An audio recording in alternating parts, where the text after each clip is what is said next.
Oke guys, banyak banget yang nanya ke gua mengenai apa sih sebenarnya digital selling itu. Jadi gua hari ini mau menjelaskan gitu ya, bagaimana gua menggunakan framework untuk menjual apapun secara online yang bukan marketplace. Dan framework ini udah gua buktikan sendiri menjual produk fisik di TikTok, menjual produk digital di Meta Ads, ataupun menjual service atau jasa lewat TikTok juga. Dan gue sudah mereplikasi ini berkali-kali sehingga hari ini gue mau memberikan thinking proses step by stepnya bagaimana lo bisa menjual apapun secara online yang bukan marketplace kalau lo mau mengikuti framework ini.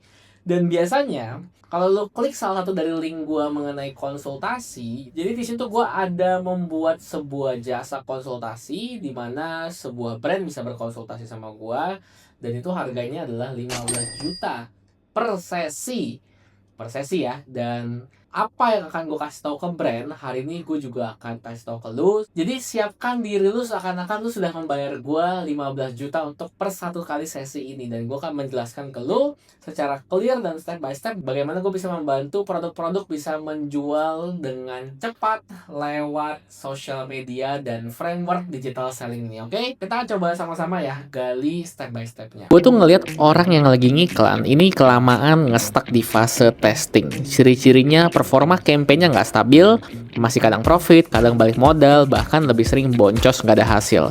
Akhirnya nggak pernah ngerasain campaign yang udah stabil buat kasih result. Kalau lu juga lagi ngiklan dan pengen cepet keluar dari fase testing biar bisa masuk ke fase profit maksimal, gue udah buatin framework Meta Ads Digital Selling. Isinya lengkap, langkah demi langkah yang bisa lu ikutin biar cepet dapet hasil yang nyata. Gue juga mendokumentasikan perjalanan digital selling gue setiap hari lewat grup Digital Selling Daily. Jadi lu bisa langsung belajar dari proses yang real. Klik link di bawah ini buat gabung dan dapetin frameworknya.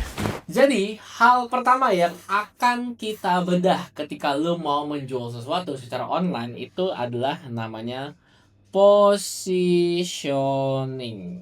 Oke?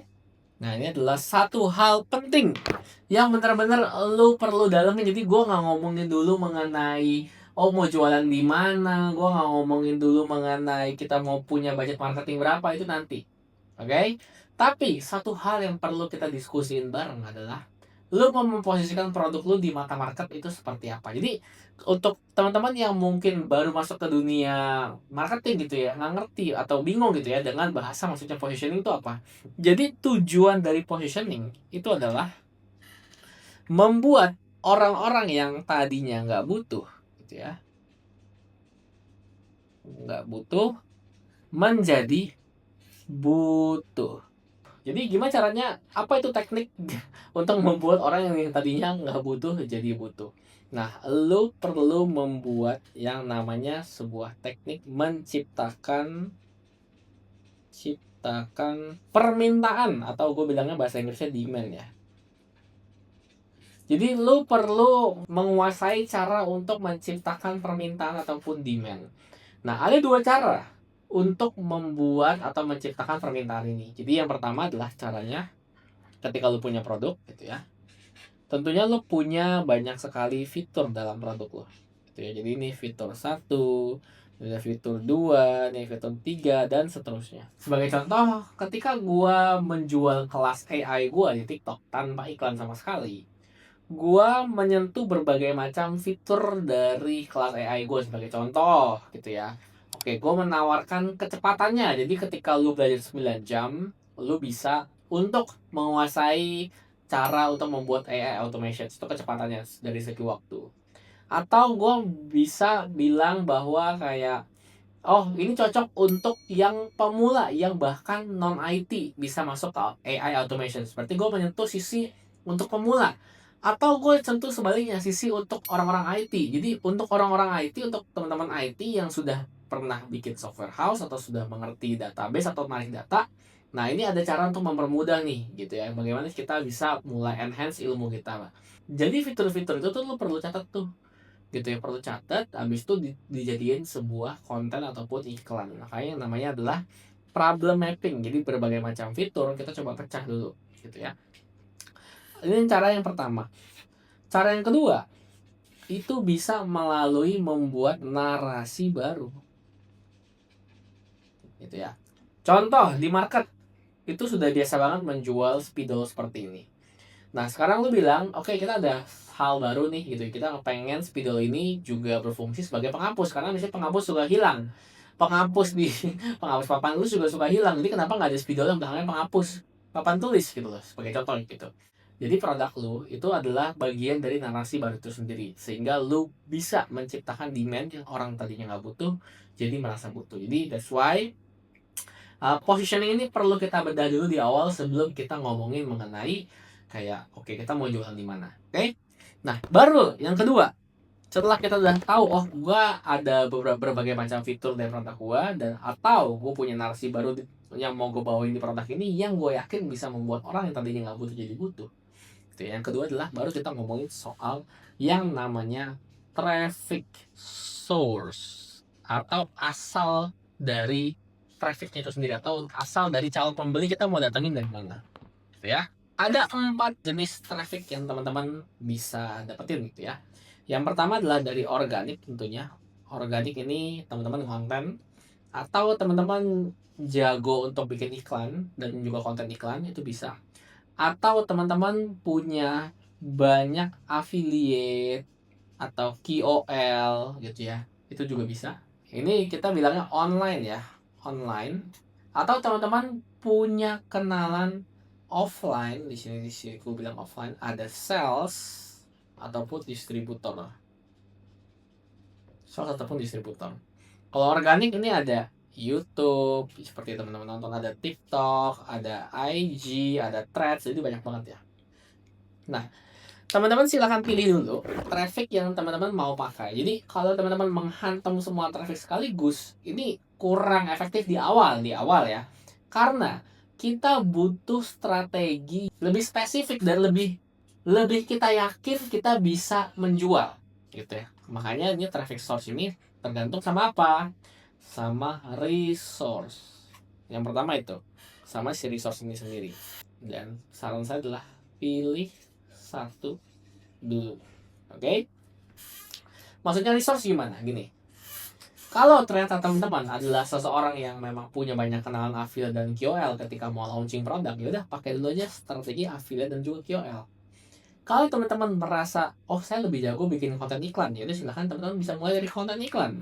Kalau teman-teman merasa, oh saya lebih jago bikin konten organik, ya udah silahkan bikin konten organik dulu. Jadi teman-teman, ini konsepnya adalah pilih salah satu, tergantung resource teman-teman itu punyanya apa. Jadi step kedua yang perlu kita perhatikan adalah si traffic source ini. Jadi udah tahu positioningnya di mana, makanya kita pilih traffic source-nya mau di mana. Oke? Baru yang ketiga, ketika kita sudah tahu nih trafficnya mau di mana, kita baru tingkatin yang namanya value. Atau saya bilang sini value increase. Ini meningkatkan value. Jadi oke, kita sudah tahu produk kita, spidol tadi contohnya gitu ya, yang bisa menulis dan bisa menghapus tadi, kita mau iklanin sebagai contoh.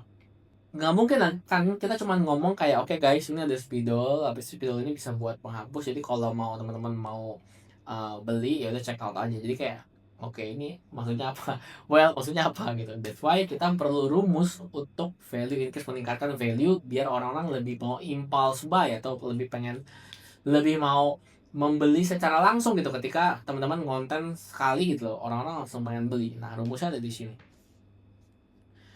Yaitu adalah teman-teman perlu meningkatkan output atau hasil.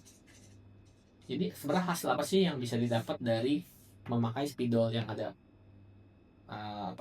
penghapus papan tulis yang tadi sebagai contoh. Oh, jadinya hasilnya kita bisa lebih mengajar lebih cepat 2 jam gitu ya, contohnya seperti itu. I don't know gitu, teman-teman bisa cocokin sama produknya masing-masing. Habis itu outputnya kita naikin bahwa kita bisa efisien membuat mengajar atau efektif dalam mengajar.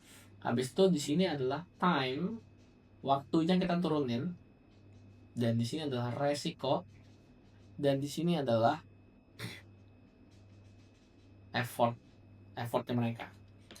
Nah, khusus untuk kayak membahas satu ini gitu ya, saya sudah membuatkan video sekitar ada 20-an menit gitu ya, untuk membahas mengenai satu persatu dari indikator ini. Jadi teman-teman boleh mengklik video saya yang di sini kalau teman-teman pengen mendalami untuk value increase ini. Cuman maksud saya untuk menyusun value increase di nomor 3 adalah ketika teman-teman sudah tahu mau menjual produk seperti apa dan sudah memilih.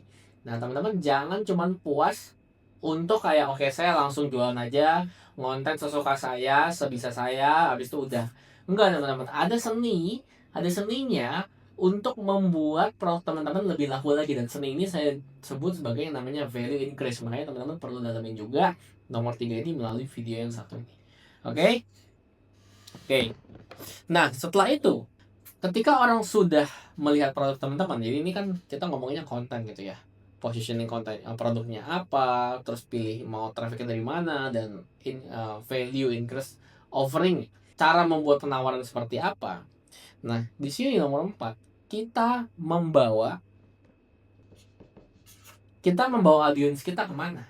Jadi ketika mereka sudah tertarik dengan produknya, terus mereka ini mau dibawa kemana gitu kan ya. Nah, inilah nomor 4 yang disebut sebagai yang namanya lender.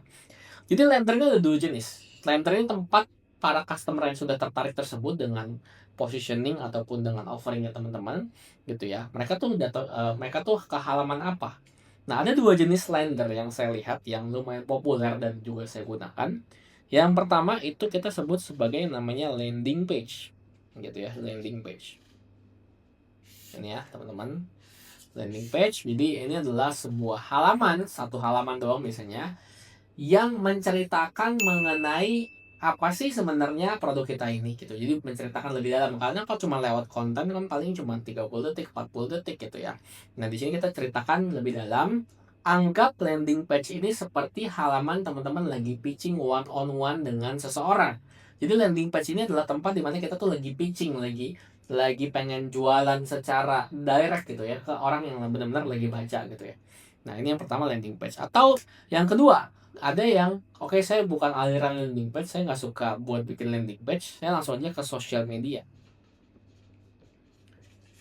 Nah, ini juga ada nih untuk teman-teman yang memang lebih suka lewat sosial media aja. Ketika kita sudah beriklan, habis itu ya udah, orang-orang yang ngeliat iklan saya langsung aja ke sosial media. Jadi kalau mereka tertarik dengan sosial media saya, ya udah beli aja langsung. Jadi kayak ada 2 cara. Cuma ada teknik di tengah-tengahnya di mana kita membuat orang tuh lebih mau convert lagi entah lewat landing page ataupun sosial media. Nah, makanya that's why untuk landing page sendiri ada 4 indikator yang perlu kita punya dalam satu landing page. Oke? Yang pertama, untuk indikator pertama adalah yang namanya hook gitu ya dalam landing page. Jadi hook ini banyak macamnya. Membuat orang mau membaca. Jadi tujuan dari hook adalah membuat orang mau lanjut scroll ke bawah ke penawaran teman-teman mengenai produk itu sendiri. That's why hook ini harus benar-benar sifatnya powerful gitu ya di headline kita. Oke, setelah ada hook, teman-teman bisa menaruh yang namanya value propositions. Kelebihan produk teman-teman dibanding produk serupa, ini teman-teman bisa ambil dari value increase atau gabungan dari positioning dan juga value increase, bisa ditaruh di sini lagi. Ada pengulangan itu nggak masalah. Oke. Yang ketiga itu adalah namanya proof atau bukti.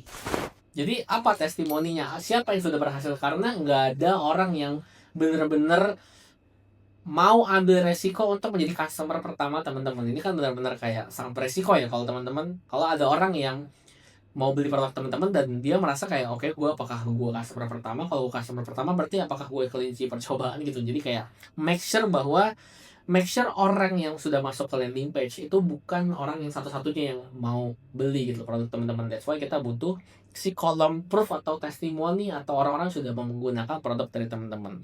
Oke, baru yang berikutnya adalah kita bilang sebagai CTA atau call to actions. Nah, ini mereka ketika sudah tertarik, mereka dibawa kemana paymentnya?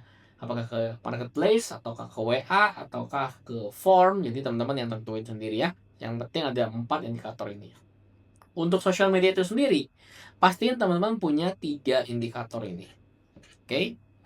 Yang pertama adalah bukti gitu ya. Jadi teman-teman perlu ada bukti di sosial media orang-orang yang sudah menggunakan. Itu seperti apa? Terus yang kedua, itu saya sebut sebagai associations.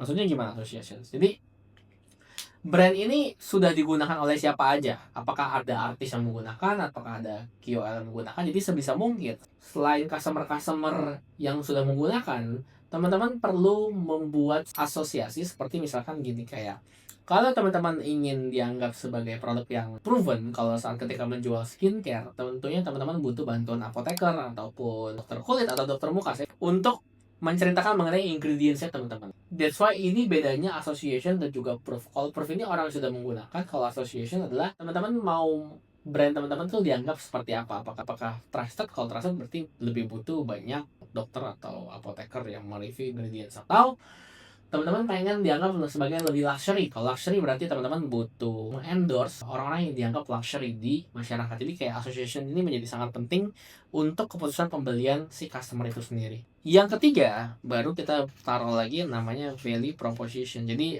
dengan produk serupa, apa sih bedanya ketika saya membeli produk teman-teman dibanding produk yang serupa? Jadi 3 hal ini perlu dimiliki di social media. Oke? Jadi ada lender, ada landing page, ada juga social media.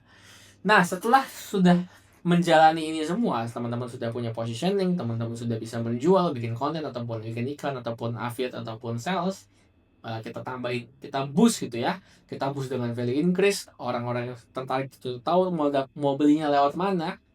Saatnya kita melakukan yang namanya evaluasi atau evaluations. Ada 3 angka yang teman-teman perlu perhatikan, yaitu angka 2%, angka 20%, dan juga angka 5%. Jadi 20 dan 5%. Apa ini semua? Nah, 2% itu adalah persentase konten menuju lender.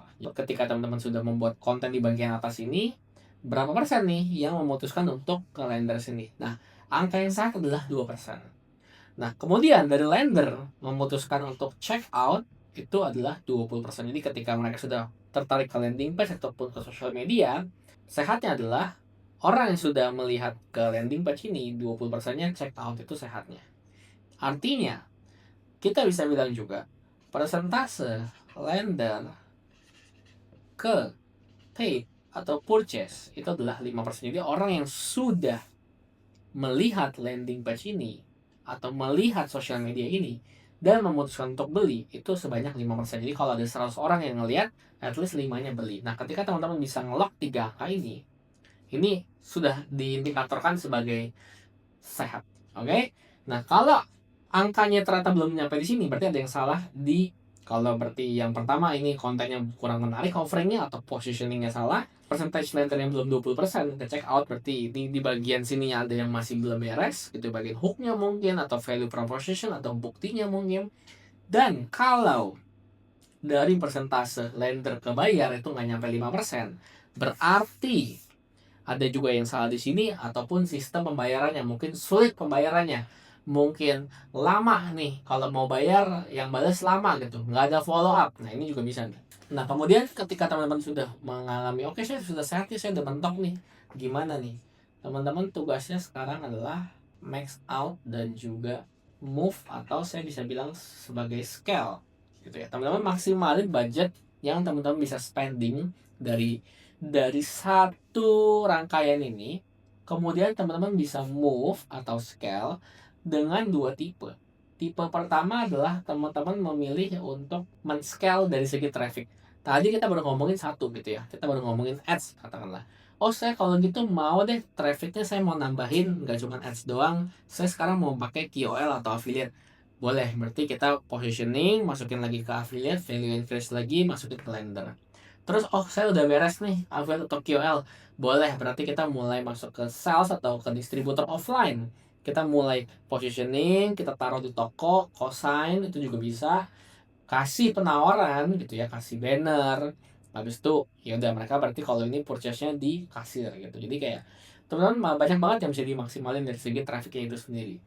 Nah, kalau teman-teman merasa kayak, aduh, saya udah traffic saya kurang suka nih, saya agak mentok gitu ya, yaudah berarti teman-teman dengan cara yang sama gitu, dengan cara iklan juga, teman-teman bisa mengubah atau men-scale dari segi tipe produk. Nah, tipe produknya apa? Tipe produk itu dibagi menjadi 3 kan, sebenarnya 3 gambaran besar produk. Ada produk fisik gitu ya, ada produk jasa, ada produk yang jenisnya akses namanya. Akses. Oke. Nah, 3 ini juga dibagi menjadi 2 gitu ya. Ada produk fisik, fisik yang jenisnya bisa dilihat produk, jasa dan juga akses. Jadi ada produk, jasa dan juga akses. Nah, produk ada yang bentuknya fisik, ada yang bentuknya digital. Jasa ada yang bentuknya fisik, ada yang bentuknya digital. Akses ada yang bentuknya fisik, ada yang bentuknya digital. Nah, teman-teman tadi baru jualan satu, let's say spidol, yang ada tulisannya. Oke, itu adalah produk bentuknya fisik. Bagaimana dengan produk bentuk digital? Oh, berarti teman-teman adalah bagaimana caranya biar memaksimalkan pengajaran lewat spidol ini. Cara step by step memaksimalkan pengajaran dan membuat orang tertarik gitu ya ketika kita mengajar. Ini kan bisa jadi e-course contohnya gitu. Atau jasa bentuknya fisik, pembuatan custom nama di spidolnya itu juga bisa. Atau jasa bentuknya digital, teman-teman bisa membuat jasa digital. Oke, saya akan membuatkan konsultasi untuk teman-teman yang bingung nih kalau ngajar tuh harus ngomongnya apa step by stepnya, seperti itu contoh. Jadi banyak banget teman-teman yang bisa di scale sebenarnya. That's why ketika teman-teman mengikuti framework ini, cara kerja di struktur ini, harusnya teman-teman itu udah nggak bingung lagi cara untuk menjual di sosial media seperti apa, karena rumusnya udah ada nih. Kalaupun indikator-indikator yang ternyata kayak wah ini kenapa belum maksimal ya, teman-teman tinggal lihat nih belum maksimal di mana, apakah di kontennya, apakah di lendernya, atau mungkin di tengah-tengah antara lender dan juga bayar. Ini teman-teman perlu gali dan juga benerin tentunya gitu ya. Oke. So, bagian saya untuk sharing ilmu ini gitu ya. Ini sudah saya share gambaran besarnya seperti apa. Nah, bagian teman-teman adalah sekarang untuk mempraktekkan framework ini gitu ya, struktur ini. Karena tujuan saya adalah biar teman-teman tuh kalau mau menjual sesuatu secara online itu terstruktur gitu loh. Jadi nggak bingung, nggak kehilangan arah harus mulai dari mana lagi. Dan karena saya sudah menyiapkan step by stepnya seperti apa, dan teman-teman sekarang tugasnya adalah tinggal praktek. Oke? Jangan lupa buat share ke orang-orang yang mungkin juga butuh tahu gitu ya framework ini atau cara bekerja untuk digital selling ini. Dan kita ketemu lagi di next video ya.